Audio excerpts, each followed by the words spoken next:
So welcome to Rush Ride. So nandito tayo sa Tundra Motorsports. Syempre kinakabit na pinapagawa natin yung sa AK550. Kapal tayo ng rotor disc tsaka ng brake pad. So syempre dito lang yan, Pila Laguna. So hindi na tayo tatakbo ngayon ng Santa Rosa. Dito na natin pa-maintain dun sa kaibigan natin yung yung kanyang AK550. Ayun si Boss. Boss. Yan. So ito yung owner ng Tundra.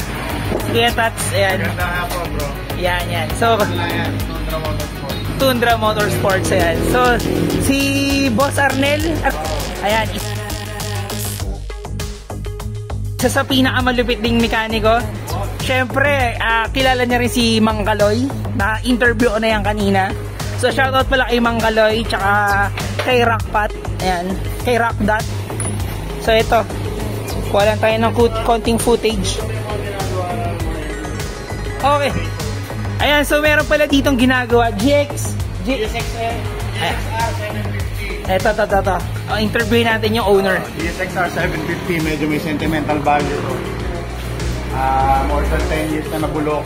Ngayon, nire-restore namin. Sabi nung may-ari, nakatatlong shop na raw. Apat na raw kami, hindi na mapatakbo. Wow. Awa ng Diyos, tumatakbo na dyan. Alright, so narinig niyo na. Pang-tatlong shop na raw to. Tama, pang-tatlo, pang-apat. Pang-apat na shop na to, so may sentimental value to. GSXR Suzuki 750. 750. So talagang pina-restore talaga dito sa Tundra Motorsports. Dito lang yan. Full restoration po yan mula chassis, engine rebuilds, lahat full restoration po. Yun, no? So mga naka-big bike dyan, i-invite din namin kayo dito. So syempre, lahat naman po naki-cater, di ba? Lahat naman ng big bike. Opo. Kahit anong brand. Actually, meron din kami kabubula. So, YTM R1 na to, kabubula nito. Kaya ready to race na yan. Ready to race. Ang lupit! Ayan. Another GSXR. Ay, spacer yung sa labas. So, ang oil na ginagamit ko dito ay Work. Ayan, Work. Partner mo. Ayan. So, ayan. So, ito yung AK550. Hindi na tayo lalayo. Again, hindi na tayo lalayo.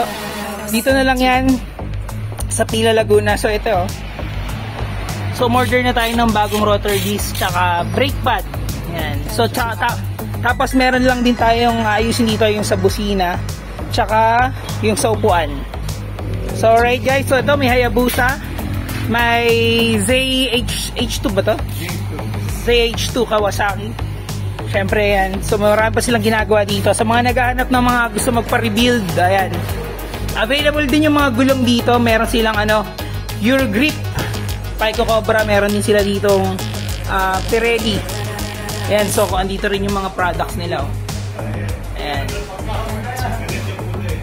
Alright guys, so this is Rush Ride. So pinasilip ko lang kayo dito. Then ciao guys, bye!